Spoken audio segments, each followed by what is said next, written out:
Cuidados Intensivos, um podcast de João Pereira Coutinho.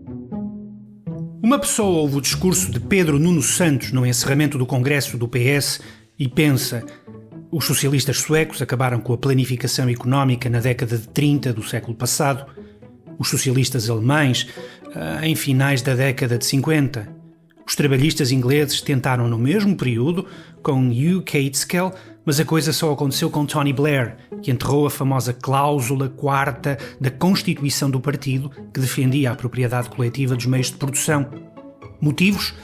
A conclusão empírica de que nada substitui o mercado na criação de riqueza e que aos governos da esquerda democrática está reservado um outro papel. Políticas de redistribuição para diminuir as desigualdades, garantia de serviços básicos para todos, construção de infraestruturas que a iniciativa privada não garante e uma formação adequada para que os seus cidadãos possam entrar na economia do conhecimento.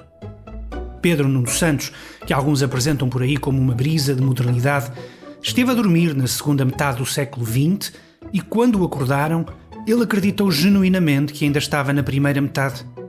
A retórica cheira a mofo. As propostas para a habitação, limites às rendas de acordo com a evolução salarial, teriam como efeito a mesma paródia de sempre: falta de casas no mercado.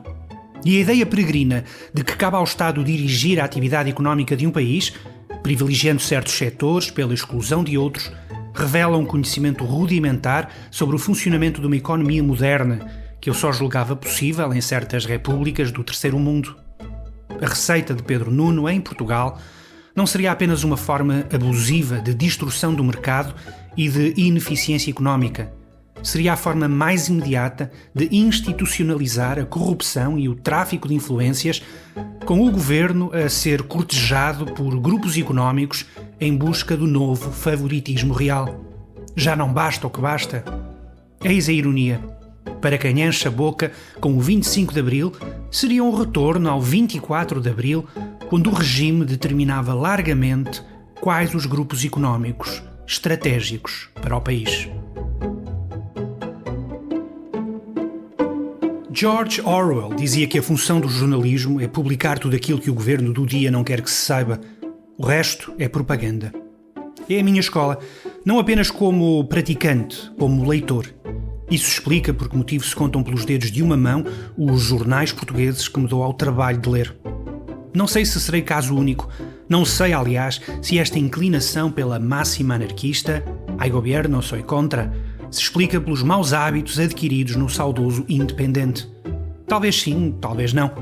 Nas razões costumeiras para a crise do jornalismo, fala-se de tudo, da internet, dos constrangimentos financeiros, da mudança de hábitos dos leitores, da incompetência das administrações. Raramente se fala da automutilação dos jornais, que deixaram de cumprir o seu papel de vigilantes do poder para manterem uma relação monogâmica com ele. Se isto acontece em grupos privados, imagine-se o que seria se o Estado, de forma discricionária, desatasse a brindar certos títulos com empréstimos, tensas ou coisas piores. Sem falar da palavra nacionalização, que voltei a escutar por estes dias a propósito da crise vivida na global média.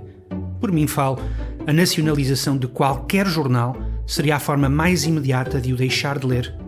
Há beijos da morte que são piores do que a própria morte. Se uma imprensa livre é vital para a democracia, e é, convém que ela seja livre, ou seja, sem as manápolas do poder político. E a melhor forma de o garantir é mandando o Estado sair da frente e os jornais saírem de baixo.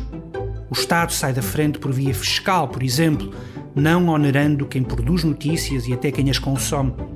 Os jornais saem de baixo quando, voltando ao início, reaprendem que a sua função é publicar tudo aquilo que o governo do dia não quer que se saiba, o resto é propaganda. E a propaganda não conquista leitores.